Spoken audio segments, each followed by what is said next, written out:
Good afternoon, everyone. My name is Tara Ragavan. I'm the president-elect of SABA North America, and I'd like to welcome you to today's webinar, Level Up, Charting the Path to GC. This is a program put together by the Corporate Counsel section, as well as our generous sponsor, LawTrades. And I'd like to first introduce and bring to everyone Ashish Walia, who's going to introduce the panelists and get this going. Thank you. Yeah, thank you so much for having us. I know we're having people trickle in, so we'll just get started now. My name is Ashish Walia. I just want to welcome everyone that's taking the time out of their day to join this webinar. And big thanks to Saba, Lalitha, and the team for helping us organize all of this. By way of quick intro, I'm the co-founder of LawTrades. I've been working on this with my co-founder for the last 6 years. And if you don't know what we do, we essentially connect in-house legal teams and law firms to flexible talent for a wide range of different needs and scopes. And I'm super excited about today's topic because we have 3 amazing GCs joining us to talk about their path to becoming a GC, what to look for, what it takes to succeed in the role, and how to ultimately grow beyond the legal profession as well. Each of them have incredible backgrounds that help them get to where they are today. They hold demanding positions and at very important companies. And they have so many amazing insights to share with you all, especially if you're thinking about going the GC route or if you're looking to get more out of your position. So I'll pass it off to the panelists for some quick intros on themselves, their backgrounds, their companies, and we'll dive right in. Nithya, do you want to get started? Sounds great. Thanks, Ashish. Hi, everyone. Thanks so much to Saba for having me here today and to LawTrades for sponsoring this. I'm Nithya Das. I'm the Chief Operating Officer and Chief Legal Officer at Olo. Olo is a publicly traded company on the New York Stock Exchange. We provide a leading SaaS platform for restaurants to best meet the needs of their on-demand consumers. So if you've ever ordered food online, you've probably ordered through Olo. And we're a B2B company, so you might not be familiar with us, but you've probably interacted with us. And with that, I'll turn it over to Lalitha to go next. Sure. Hi, I'm Lalitha Gunturi. I'm probably the newest GC. I just got a role as General Counsel at Eris Corporation. Eris is a private equity-backed company that makes product lifecycle management software. So my customers are enterprise customers that use our software to create big products like planes, like Boeing and Airbus, et cetera. I've been involved with Saba for a long time and I'm very excited to be on this panel. Question? Sure. Thank you, Nithya, Lalitha, and Ashish for moderating, and Saba for having me. My name is Sachin Bansal. I'm the Chief Business Officer and the Chief Legal Officer at Security Scorecard. We are a fast-growing cybersecurity company that's done, I think, 5 or 6, I'm losing count, fundraising rounds. We're a Sequoia and Google Ventures company. I came to the company about 3 years ago. Now I feel like I'm a recovering litigator. I used to be at several law firms, and I came from an investment bank, which is probably a very odd path to go into tech. But thank you for having me here, and really and excited for everyone who's joined the discussion. Awesome. So to get started, Sachin, why don't you talk to us a little bit more about what folks should know about the GC role before they actually dive in and start pursuing the role? Like, what are those expectations and things that you wish you would have known beforehand? Yeah, it's in the GC role, the emphasis, I would say, is really on the general part.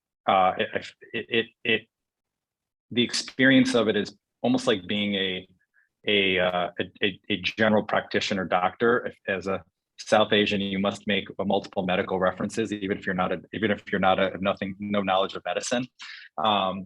Kidding. And it's issue spotting. That's what it's all about. I was actually having dinner with a friend from law school last night. It was litigation partner, and we were talking about this exact question you just asked, Ashish. And my advice was that if you love litigation, or you love patent law, or you love M&A, don't be a GC, because that's not really what you're going to be doing. Your role is to manage, escalate, and partner with the business. It's not to do an M&A transaction from soup to nuts. So if you like if you get distracted easily and you like working on a million different things and you might have ADD, a GC job is perfect for you. Nithya, what do you think about that? Like, what are your thoughts about the role in general? What folks should know before diving into try finding a GC role? Well, I agree with everything Sachin just said. I actually was just remembering as he was speaking that a partner mentor of mine when I was at Goodwin Procter prior to my last company, AppNexus, I was trying to decide if I wanted to, they had a major and a minor program there. And I was trying to decide if I wanted to major in SEC public company work or if I wanted to major in tech company work. And he said, if you want to be a securities jockey, major in public companies. If you want to be a jack of all trades, major in tech companies. And I ended up deciding to major in tech company work and was able to work across the life cycle, do lots of different types of work for different companies of different sizes and scale. And I honestly think, I guess maybe I am like a closet ADD then, because I just find that to be most interesting. I think of a GC role as being able to go, 50 miles wide, but only 10 miles deep on a bunch of different topics. Because of that, one thing that's really critical is figuring out what is your sweet spot going to be? Like, what are the things that you really like to spend the most of your time on? And then I like to, bridge from there to how am I going to build the team around me? What are the types of skill sets that I need to bring in, either to focus on the areas that I don't want to focus as much time on because I'm not as passionate about them, or I don't think they're, as core, maybe they're not my main skill set. And so I need somebody to bolster those areas. So, that's kind of how I then start to think about building out the function within the GC office. The other thing that came to mind as a general counsel, I think just, knowing ahead of time that a majority of the job really tends to be non-legal. Again, GC jobs can vary company to company and they can mean lots of different things. But, I, as a first-time general counsel, spent a lot of my time on strategic planning, budgeting, team management, team building, participating as a member of the executive team with an executive hat on rather than just the GC hat. And for me, that's what I found also to be the most fun about the job. So I think you just have to go into it with that expectation. And if that's not what you're looking for, then again, as Sachin said, maybe don't go down that route of a GC role, but look for something more specialized. All right. And Lalitha, you just recently joined as a new GC. You're a few months in. What prompted you to go that route, and what have the first few months been like for you? Yeah, so I have a little bit of a different background. I have an engineering background. So I started off as a patent lawyer. And I think that, my way of knowing that I wanted to be a generalist is that every time I was exposed to a little bit outside of my specialty, I actually really enjoyed it. Many of my peers hated that, right? And so I guess, the same advice is that it's not for everyone, and that's okay. In fact, we need subject matter experts, right? Like I need somebody who wants to do patents because I don't love doing them anymore, right? And so I think for me, I've definitely experienced all of these things. So, but I think one way to know before you get there is to try to look for those generalist or broadened experiences, even in the role you currently have. So, because of my background, I started off as an IP counsel in-house, liked it, but knew that I wanted to do more. So I started taking on other things that were kind of adjacent to technology, right? So because I was working so closely with the engineering team on patents and trademarks, I got involved with export compliance. And because I did that, I got to know other people in the company. Or because I had the IP diligence for any M&A deals the company was doing, I got involved in the acquisition part and the integration part. And so when I saw those bigger pieces to the puzzle and saw what broadening my practice would look like, that excited me and I liked it, which is why I kind of made an effort to then really think through what do I need to do to fill in the gaps to now become GC. I knew I had the tech and the commercial side, but I knew that I needed to manage a team. I knew that I needed to understand more of the corporate side. And so I think wherever you can find glimpses of it can tell you whether you want to make the jump. I guess now that I made the jump, I definitely feel like I'm not practicing law as much as I used to, but that also makes me like excited, right? Like I am more of a business partner. People are coming to me just for advice in general, which is nice, right? To know that people kind of respect my thoughts on more than just the law. Those are such good points. And for Nithya and Sachin in particular, each of you have joined unicorns, or they weren't unicorns when you originally joined, but between the two of you, you guys have picked 3 rocket ship startups, basically. I know Nithya, there were 2 that went public that you were part of. I would love for you two to just riff on, sort of finding the right opportunity, what to look for, how to sort of navigate that hiring environment to find the right opportunity as an aspiring GC that you could share with the audience. Sure. Sachin, do you want me to go first? Yeah, you've got 2 hits. I've got 1. So I want you to start, and then I'll do cleanup. Well, I think, so I always start by thinking about for me, it's the sector. So my skill set I found most comparably translates into enterprise SaaS. I also think enterprise SaaS in a B2B market tends to be one of the biggest areas for a breakout business. And so when I looked for my next home after I left AppNexus, I was specifically targeting enterprise SaaS. And then beyond that, I like to look at the management team and I like to look at the board. So I find for me, I'm very personally motivated by founder, CEO-led companies. It's a big part of my drive and why I show up every day for work.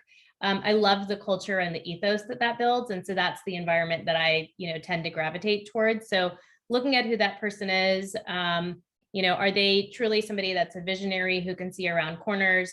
And then beyond that, who's on the board and who are the investors? And I think the board piece is important too, because the board and the CEO together form so much of the foundation of how the general counsel will be perceived internally. Is this a back office function that's, maybe a level or 2 down on the leadership team, or is it truly going to be a role that's a strategic thought partner, the CEO's consigliere, somebody who's going to have a seat at the table on literally every single decision, at the forefront. So many of the things that come up both here at Olo and that came up at AppNexus, for me, it was like automatically our CEO, our CFO, and myself would, be in a room together trying to figure it out at the outset. And that, really truly gave me a voice and an ability to impact. And so I think looking at some of those elements together with reporting line, nowadays a lot of these roles tend to report into the CFO, which I think can work. And it might be a worthwhile trade-off for your first general counsel job, but it then gets down into just really understanding who are those people, how do they work, what's your work style going to be? And so making sure that, once you've kind of gotten the job, that you take a beat to evaluate some of those elements and think about what it's going to feel like to be a senior leader there. And did you use like a recruiter? Did you find this role with Olo through like a relationship? Like, how did that come about? I didn't use a recruiter. So somebody told me when I left AppNexus, they said the best jobs, like the most interesting jobs, are the ones that are going to be created bespoke for you, or that somebody is going to not, it's kind of like, I don't know, he described it as like the inner circle thing. And I did talk to recruiters though. And, I also talked to a lot of the top VCs have sort of recruiting members on their teams. And so I made sure that I got onto those recruiters' radars to know what I was looking for. A lot of my VC connections and board member connections from my last company were very helpful. Olo ended up being somebody who had been a client of mine when I was back at Goodwin, who had gone through several companies. He moved on to Olo and messaged me and said, hey, we're looking to hire our first general counsel. Would you be open to a conversation? And, that's sort of how that came about. And, but I think being open to all avenues is a great way to go about it. Yeah, Sachin, how about you? I didn't use a recruiter either. My position was one that I was a little bit right place at the right time, and the position was not posted, was created for me. And to Nithya's point, there are a lot of unposted positions that recruiters are hired in retained searches for. and that might be a good fit. But the network, everyone's heard it a million times, like networking is still the way to go to learn about these positions. Law firm partners are a tremendous resource for them. I think almost every month I talk to a law firm partner that I either know or work with, and tells me about a GC job. And PS, I know about one if you're a litigator that's really looking. And I think if I just zoom out a little bit in terms of how do you pick the company, as Nithya said, right, the first order of business is figuring out what sector do you want to kind of be in, and figure out a couple that you like and rule out a couple that you don't. I was coming from a very deep financial services background, coming out of an investment bank. I had everybody I knew telling me fintech, fintech, fintech, and if I do anything else, I was stupid. And I wanted to do AI and cybersecurity. And I'm just glad I didn't listen to 99% of the people out there and just trusted my gut and just did what I love, which is just being a huge tech nerd. And that's what I wanted to do. And so you're going to be spending a lot of time, you're going to spend a lot of hours, identify the area. Maybe blockchain is what really gets you out of bed every day. Then go work at a blockchain company, especially because they're hiring an enormous amount of people all the time. And then as Nithya said, when you start to look at the company, interview them, right? How do you feel the relationships are so important, because it's not a big place. Like if you're talking about a pre-IPO company, you really, can you really work with the people you're interviewing on the panel with? Can you really sit in rooms with them for hours? Can you talk to them day to day? How's that going to look? And then the final point I'll make, and Nithya said this, and I'm just going to borrow her line. It's all GC jobs are not the same. What does the company fundamentally want you to be doing? What's their pain points? There are some companies out there that they just want to hire a GC to review contracts, and that's all they want to do. Maybe you're a contracts ninja and that's what gets you really excited. Then go do that job. There's other companies that are going to expect you to lower their outside counsel costs and measure you on that. That's very, very tough to do. You're probably going to get in there and raise their outside counsel costs because you're going to identify more issues. So relationships. And the last one I'll give you is a very practical tip, which is do a LinkedIn search and see if you can find someone who has done an in-house legal job with that company if possible. If they had a GC in the past, maybe go talk to anybody who's been on the legal teams there and just get a little bit of the scoop if you can, and take it with a grain of salt. But that happens to me all the time. I've gotten pinged for my prior in-house jobs on LinkedIn. People ping me and say, "Oh, I'm about to take this role. What do you think?" Lalitha, do you want to add anything on that? Yeah, I would say that for networking, not just for finding a job, they're also the best people to help you figure out whether you want to take a job, right? And so I keep in touch with all my former, not all of them, but almost all of the people I used to work with at other companies. I'm in the Boston market. It's a pretty small Boston tech in-house market. And so we all kind of keep in touch. And if I see that someone's connected to somebody else, they can kind of give me the inside scoop. And even here, the leadership team has worked with people I've worked with in the past. And so, they kind of can get you even set up for success even after you pick the place you want to be.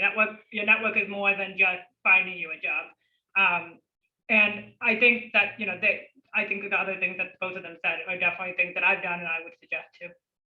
Right. And just for any one of you that wants to take it, but any red flags that folks should avoid or be cautious of when they're going through that interview prospect for a potential GC role? I think one red flag is, I kind of alluded to this, but what leadership team, if any, you sit on. So, if you, depending on how the company is structured, I would try to understand what are the leadership teams, like, do they have, for example, at Olo, we have a C team, and that's our C-suite leaders. It's primarily our CEO and his direct reports. And then we have something called the operating team, which is like another group of about 15 functional leaders across the company. So if you run like a major function or department, and, in that type of structure, I would say if you're coming in as the general counsel and you're on neither of those teams, that's a problem. Then the role is probably not leveled correctly. If you're only on the operating team and not the C team, that would give me pause, because it means that every major strategic decision that I think every strategic decision that a company encounters has legal implications and legal considerations and governance considerations for it. That means everything that's coming in is going to have to get filtered down to you. And that means you're getting information secondhand. It means your recommendations are going secondhand back up. It's just too much of a buffer. And I would actually consider that over reporting line, meaning if you're reporting into the CFO, but you sit on the most senior leadership team on the C team, that's probably okay. If you're reporting into the CFO and you're on neither of those teams or not on the top team, probably a red flag. Don't go to a company that tweets Street Fighter analogies, says there will be blood, has an open call for litigators.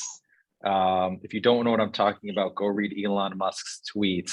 But in all seriousness, I think the founder or the CEOs, how that person comes across to you in the interview process and just reading the room really closely is really, really critical. Because if you are, you need that open door to the CEO. If you don't report to the CEO, that's fine, but you should, ideally you should, but whoever you report to, you should have an open door, easy access, like nobody's blocking you to the CEO anytime. And the CEO should be receptive of that. And if you sense that that's not going to be the case, don't go to that company. Yeah, those are good points. Sachin, while I have you, I think this question might be relevant for your background. Sean wants to know, he has a lot of experience and interest in enterprise SaaS, but his current company isn't a well-known SaaS company, and he's having a hard time breaking through and getting noticed by SaaS companies that they want to work for. So any advice there? Like what are some things that jump out for you for someone in that type of position that really stand out? Well, first of all, Sean's LinkedIn posts are great. So I think that developing a brand, which I'm not great at, but some people Alex Su, that guy's brand is incredible and his videos are amazing. But no, in all seriousness, develop your own brand and your voice is great. But to answer Sean's question specifically, and Nithya, I'd be curious about your views at a SaaS company as well. But I think SaaS companies, sometimes we have a little bit too much of a SaaS bias. And I don't think SaaS is necessarily rocket science. We've hired, if I zoom out away from legal roles, some people we've hired who've not come from a SaaS background or who don't even come from cybersecurity are our best hires. And conversely, we've hired some people from SaaS or from cyber and they're not good hires. Culture fit is extremely important, and things that have nothing to do with SaaS, but like, are you diligent? Are you proactive? Are you organized? Because pre-IPO company can be very chaotic. There's a lot of changing priorities. You have to be very resilient. Those things are very important to me, as opposed to SaaS domain expertise necessarily. Because look, you're not being hired into a privacy counsel role, right? You're being hired into as a GC. So can you issue spot? And that's what I would look for. I think that companies that over-index too much on SaaS experience can maybe be weeding out candidates that are good. So the takeaway is are you telling the right story about what and ensuring that the company knows what is it that they should be looking for, that they need someone that has good business judgment, that can manage costs, that can create and manage a high-performing team. Nithya, you built a team. Anything that stands out from a person in someone in maybe Sean's position as a way to like really strengthen their candidacy? So, we generally don't use, or I haven't used enterprise SaaS as a gate for candidates. Kind of similar to what Sachin had said. We've hired folks from, I'd say I tend to have more of a focus on technology companies as opposed to specifically enterprise SaaS. And then beyond that, it's looking at what's the core skill set that they're bringing. I've also, though, had a lot of experience hiring people who are, former M&A lawyers and maybe doing corporate work and transitioning them into commercial legal roles. Like, a lot of it depends on what's their curiosity and the horsepower and the desire to take things on. What's the business and legal judgment, as opposed to just being kind of narrowly looking for an enterprise SaaS background.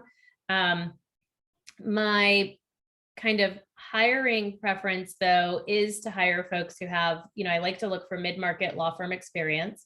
So I tend to have had less positive experiences hiring. This is just a generalization. Some of our most successful people have come from mid-sized law firms, as opposed to like really big white shoe firms where maybe the deal teams are bigger. And then I don't necessarily hire at not in a GC level, but like in a number 2 kind of role. It's not necessarily that you have to have had in-house experience. I kind of try to balance across the full team the level of in-house experience versus coming directly from a law firm. Meaning I wouldn't want everybody to have just been coming directly from a law firm, but look for, a little bit of diversity and balance so we can make sure that we're getting kind of best practices from in-house. So those are kind of some of the things that I gravitate towards, but I mean, really using tech sector experience as the way to calibrate if somebody has the right business and risk, appetite and judgment that we need for a growth scaling company. So Lalitha, we'll jump to you and talk a little bit more about being in the role of a GC. What does success look like? How do you add value to your team? Like, what are some ways you're thinking about that now in your new role? Yeah, I mean, I think for those of us, I think almost everyone started off kind of like a subject matter expert, right? Especially those of us came from law firms. And I think that that's okay. And I think we should use that as our way in, right? So for me, even now, I would say people are, I can get some respect from the technology people because I have an engineering degree, right? That's something from 20 years ago. I'm not using it every day. I don't remember much, but I think that, starting from what you have is good. I think that when you're building out your team, and what I try to do is see where my weaknesses are and build my team accordingly. I don't need another IP person on my team, right? Because I only have so many people to hire. And so, I think so much of your success as a GC is also who your team is and making sure they're set up for success. So, finding somebody who's really strong in, the corporate governance side, or somebody strong in commercial transactions. And I think that's okay. You don't need to be the best in the room at everything. You just need to be the best at figuring out like issue spotting, and then going and finding the answer and figuring it out, hiring the right people who will help you to get there, and then bringing it back to the business and helping them get to their goals. So I think that, we can't be everything to everyone at work or in life. And so I think that's okay. I think just, understanding that and mapping out where your gaps are and trying to go fill them. And again, this is not just when you get to the GC role, this is even to get to as you, chart your path there. And sometimes that might mean what looks like a lateral move. Maybe it's not always up. Maybe sometimes you need to, let's say you're AGC in a certain industry, and if you want to go to another industry, maybe you do have to go and lateral to that other industry first before you take that next jump, and that's okay too. So I think everyone's paths look different, and it's very personal in what you think, what you want to get to, and how you do it. Do you mind if I build off of something Lalitha said? So, she mentioned kind of using the skill set that you have to get into the room and then parlaying it from there. I think, that's one important thing is you're trying to move into that trajectory of either becoming a GC or once you are a GC. Once you're in the room, don't feel compelled to always have to be the lawyer in the room. Like there are several, meetings or, whatever that I'm in where I might have a particular legal consideration, a flag or a question that I choose to ask offline as opposed to in the meeting. And that's intentional. It's because, again, I'm in the room with an executive hat on, not with just the legal hat. And I mean, obviously, if it's like a big red flag, like, oh, we can't do this M&A deal because the company's underlying business is illegal. That actually happened to me once at my last company. But, if it's a big deal like that, I'm gonna flag it. But otherwise, maybe try to use that seat to become more of a business stakeholder than just the legal stakeholder. And that's something that I also oftentimes coach the lawyers who work for me on as well, because, part of it is about building your brand internally as a business leader and not just as the lawyer who says no or points out why we can't do things. Right, Sachin, you want to add anything in there? Like, how are you sort of thinking about adding value to the team? What do your execs really care about that you work with on a day-to-day basis? I mean, just double clicking on what you said there, Anithya, which I think was so spot on. I mean, I get a bit of an allergy when I hear the term, advisor to the business. It's advisor to me, that's outside counsel. Like if you're a GC, you're a partner to the business, and what the heads of your other departments in tech, product, marketing, sales, they want to know what your thoughts are on the company strategy and the company goals. And they don't want to hear about, you can point out the legal risks and so forth, but just to give a very practical example, they want to hear about you saying, oh, I think here, I want to push my teams to do more multi-year deals because that's going to improve our retention numbers. And those are the types of, like, you want to move yourself from a cost center into a value enabler and ideally a value creator. Love that. And we got another question in that we'll just pivot to real quick, but it looks like it's from someone that wants to, it's probably thinking about being a GC, but what does a day-to-day look like? I'm sure you probably have some varying different answers for each of you, but anyone could chime in on that.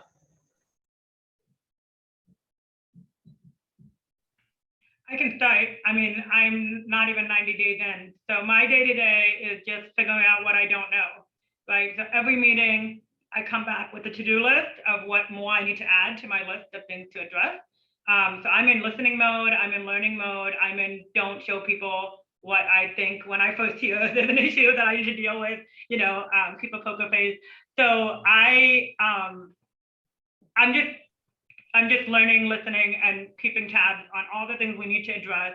And then, we can't do all the things at all times. So prioritizing, figuring out what more hiring we need to do, what are the top issues every day.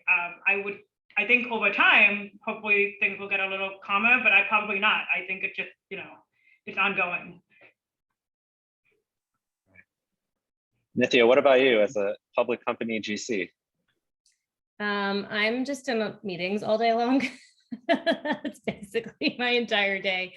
I'm highly calendared. Like if it's on my calendar, it's happening. If it's not on my calendar, it's not happening. That's during like Monday through Friday, that's work things and it's personal things. So I tend to, I block out time in the morning for school drop off. I block out time in the morning for working out, and I block out time at the end of the day to relieve my nanny and to go cook dinner and have my evening. In the middle of the day, things that tend to take up my time, I have things like standing weekly legal team meetings, which I always prioritize attending. I have a commitment to my team that I'll give them an executive pass down at each of the legal team meetings. So I share what are the things we've been talking about at the C team, what are the things we've been talking about at the operating team, and we run through OKRs. I try to stack the beginning of my week with all of my weekly one-on-ones. Probably like 7 or 8 years ago, I got some feedback from my direct reports at the time that my one-on-ones with them kept shifting over the course of the week because my calendar was oftentimes chaotic. And so I went to my EA and said, I don't want my one-on-ones with my directs to move unless it's a meeting request from the CEO or a board member. And so I, have carried that practice and try to take those really seriously. And so that's kind of a constant part of, the day, depending on what day of the week it is. And then really the rest of my meetings are either the leadership team meetings or, spending time with people, like reviewing plans, strategies, helping to remove roadblocks, kind of alignment sessions. That's what the bulk of my days look like. And I do try to block kind of some, half-hour blocks in between or hour blocks in between for work time or maker time. It's really aspirational to get those time blocks bigger and more meaningful. But yeah, that's kind of how most of my days run, unless there's some, fire drill that comes up and then everything just gets kind of shaken up. Sachin, what about you? Well, I was smiling because I also had the similar complaint, for lack of a better word, for my directs, that my one-on-ones with them were moving targets because of the calendar. You are certainly, as a GC, you're a senior leader in the company, and you're going to be very calendared. And I have I try not to be too calendared. Like if every day is 8, 10, if just back to backs endlessly, the problem is that you don't allow yourself time for impromptu conversations that you need to have, and those could be fire drills, those could be problems, or those could be good things. But I try to have blocks of time where if someone needs to speak to me, or if I need to speak to somebody else, whether it's the head of sales, the head of people, the head of technology, the CEO, I have that bandwidth that I'm not just so scheduled. I also, I'm a big fan of 15-minute meetings as opposed to 30-minute meetings because it focuses people more. And I also am a big believer in meeting preparation and rigor. So I will not only ask for an agenda, but I'll also try to get some pre-work or some thoughts or some reading material, because generally a lot of meetings are spent 80% getting up to speed and 20% debating and discussing. It really should be the opposite.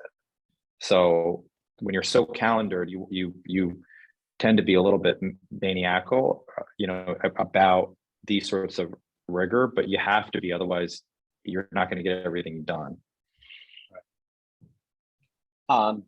One, the last theme that I wanted to talk to each of you about is going beyond the GC role. Nithya, your COO, Sachin, your Chief Business Officer. I'd love to just get your thoughts on how you developed that skill set. Was that the plan from the beginning to sort of break out into legal? And just general thoughts around switching your career in that direction. I'll let you go first this time, Sachin. I was just going to steal you. I was just going to double click on all of your good answers. Yeah. I didn't plan for it. I came in as a GC, and I my focus was on being the best possible GC. And for me, it happened organically. We had a gap in terms of our head of HR. It happened twice. It was unexpected. We didn't even think it would happen once, but pandemic was, there was definitely shuffling of HR folks. It was a very tough time to be an HR leader. It still is. And given how closely I worked with that function, I raised my hand for it. And I found myself just putting away just doing interim HR work. I found myself just working really closely with the CEO on anything from cross-functional initiatives to helping him, stay organized, to strategic initiatives that we were, doing, whether it be our help, instead of doing deal documents, I was part of investor presentations. And I just kept raising my hand and volunteering and pitching in, and was fortunate. And I love learning. I try to read as much as I can. I'm big into it. So my job now is 80% of it is business related. So it's worked out for me. I really enjoy it. I really like it. But it wasn't organic evolution, not necessarily an intentional road that I took. And for some people, that might not be something that they are interested in, but I think regardless of where you end up as a GC, you will be doing, and Nithya said this earlier in her remarks, you're going to be doing a lot of non-legal work. Yeah, I mean, my path was pretty similar to yours, such as it sounds like, in terms of being unplanned. When I moved over from a law firm to in-house, I was really motivated and inspired by something that a woman by the name of Whitney Johnson wrote around personal disruption. And it's this notion that, similar to product disruption, you can sort of put yourself on on a path where you don't know what's coming next. And so, I took an informed leap. I looked at all of those things, like who was the management team, who were the investors, the stuff we talked about earlier. But I wanted to intentionally go somewhere where I didn't necessarily know what the next step was. But when I moved into the GC role, my then CEO at the time, was very focused on making it a GC plus job. He kept saying I needed a plus plus. And he was like, corp dev isn't even the plus because that's quasi legal. And I remember I said to him, well, Brian, the GC job feels pretty big. Like maybe I could just do that first. And he really had this desire to help me punch above my weight class, like take on more things. And he created a lot of opportunities and sponsored me internally to take on work. So I ended up taking on work that, always had some hinge back to legal, but was empowered to be in roles where I was also more of a business stakeholder in it. So for me, particularly at AppNexus, we did 5 buy-side deals before our ultimate sell-side transaction to AT&T over the course of probably 3 years. We did 5 buy-side deals, 2 fundraisings, a tender offer. Like we were expanding globally, like so much stuff happened in such a short period of time. And I was always the operating sponsor on our M&A deals, which meant that I sat across all of the different work streams to make the deal happen. So I had a lawyer running legal and outside counsel, but I was also thinking about employees and retention and comp and communication and, operationalizing the deal. I always managed to not be responsible in those roles for integration, which was great. So when the deal closed, I was done. But, I had sort of psychological accountability over a lot of different areas. And so that just naturally sort of pivoted me more into a business role. I'm also incredibly passionate about diversity, equity, and inclusion. And so I ended up co-chairing, our DEI steering committee there. And based on the work that I was already doing as the GC that touched the people function, was then also working on a lot of the employee engagement initiatives. I was also the executive sponsor for our women's network. And so that passion sort of naturally led me into the chief people officer role at AppNexus. And so when I moved over to Olo, I did join the company as the GC or the chief legal officer, just running legal. And I really wanted to take the company public. But part of my kind of ask going into it was that I be the exec sponsor on the IPO. So I was, I think one of the bankers at Goldman said to me, they were like, he had worked with me at AppNexus, but he said, like, we don't usually have somebody in your role in these meetings, and this is great that you can do this. But I think as the GC, you're empowered to, again, like you see across so many of the different areas and you have the context. So every decision that we're making about investor meetings or what we're presenting or the timing of, the roadshow relative to the board meeting, like, I just think that you're really, you have a lot of the data points to help drive that. And that's what I thrived on. And so it just, from there kind of became, again, like a natural jumping off point. I see there's a question in the chat about the article that I mentioned.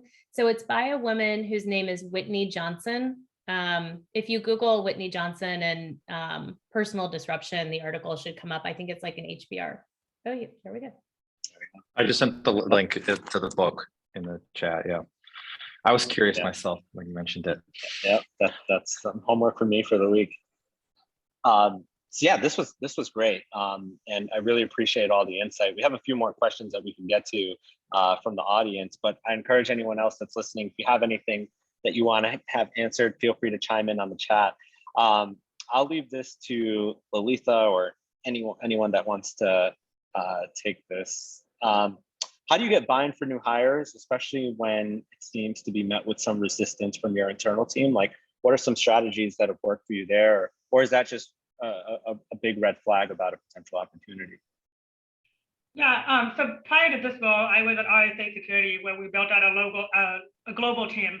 And I think, before you get to hire, you need to see if there are other solutions too, right? So I think, what I did before is, use a third party, and like something like LawTrades, like you could see how much you spend on using somebody else to help you outside. And then when the bill gets so high, you can say, okay, here's some data on how I need to hire somebody. Or if, based on the company you're at, if you see a trend going on in your industry, like privacy. At RSA, we really needed to address privacy, right? Well, in cybersecurity, it makes sense instead of using a big law firm to handle all our questions, having somebody with that subject matter expertise in-house makes more sense.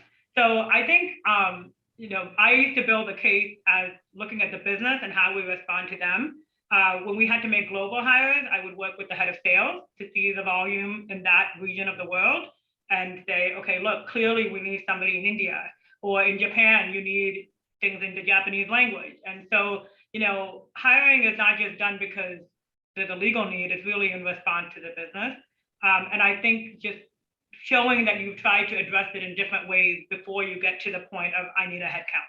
I think headcount should be the last solution before you try other things. Sachin, what about you? I remember when you were the only lawyer at Security Scorecard and we joked around and said, hey, like the CEO probably just expects you to be the only lawyer ever. So what worked for you as you were building out your team? I mean, Ashish, you didn't ask me to do this. I'm going to ask you to send me another t-shirt, but get creative and use like Ashish's service law trades. They're awesome. Like we've been a customer for almost 3 years now, much cheaper than firms. We use firms too, but we use a mix of both. And we've had a couple of folks from law trades kind of parachute in for discrete projects that you don't need. There's a lot of different examples I can give you, and I'm happy to talk to anybody offline about it to double click more. But short answer is, like Lalita said, establish your value prop first. There's definitely going to be a concern when you're hiring anybody, whether it's head of HR or head of legal, that they're going to come in and swell the head count. And head count's cash burn. So that's what a pre-IPO company is going to be concerned about. And you want to ensure that the company sees your value. And once they see your value, you can put together the business case that this piece of the role is taking up a lot of your bandwidth and you need someone dedicated for that one piece. Maybe it's commercial contracts, maybe it's IP, maybe it's privacy. Usually it's probably going to be commercial contracts because that's the biggest time suck and maybe not necessarily the biggest value driver for you as a GC, because you got to be able to have the bandwidth to issue spot other things, get involved with board things, employee matters, IP, and get some metrics. I mean, I'm at a metrics company, so we always talk about metrics. Like there are just general benchmarks out there. Usually one lawyer for every 100 is like a real rough rule of thumb. It doesn't really necessarily apply when you're an 80,000 person company, but pre-IPO companies, that's like, there's some rough benchmarks out there. Tech GC has them. You can get them from some other sources. So establish some rough benchmarks and educate your senior leadership on once you hit certain metrics and milestones. I've heard of other people having agreements with their head of sales saying, okay, for every, once we have X number of salespeople, we're going to have one dedicated sales lawyer. And then if we get to this next number of salespeople, we're going to have another dedicated sales lawyer. So you can make metrics drive your decisions. I would just add to that, once you get the offer, ask the person who's hiring you how they're going to support you in building out a legal team. What are the resources they're going to give you? What's the legal budget? Are you going to have the ability to hire and fire outside counsel? And if the person says to you, I can't imagine why we would ever need more than one lawyer in-house, like you probably shouldn't take that job. Awesome. I guess we'll end on that. No, but in all seriousness, thank you all so much for the time. This was super insightful. I really appreciate it. And we'll share everyone's LinkedIn at the end of this so people can connect with you guys directly. But again, really just thank you so much for all the time. Thank you for having us. Hi, Thanks, Ashish. Great job. thank you to Law Trades, Ashish Walia. Thank you so much for moderating this important panel and leveling up. Thank you to Nitya Das, Lalita Gunturi, and Sachin Bansal for participating on the panel. On behalf of SABA North America, we really appreciate your time and effort and look forward to having more of these in the future. If you have any questions or concerns, about the corporate counsel section, feel free to touch base with Lalita, who will hopefully provide her email, Gmail address in the chat. So if you have questions for her on more programming, we would appreciate any suggestions, ideas, all that good stuff. Thanks again for all of you for attending this wonderful webinar, and we look forward to working with all of you in the future. Bye. Okay, thank you.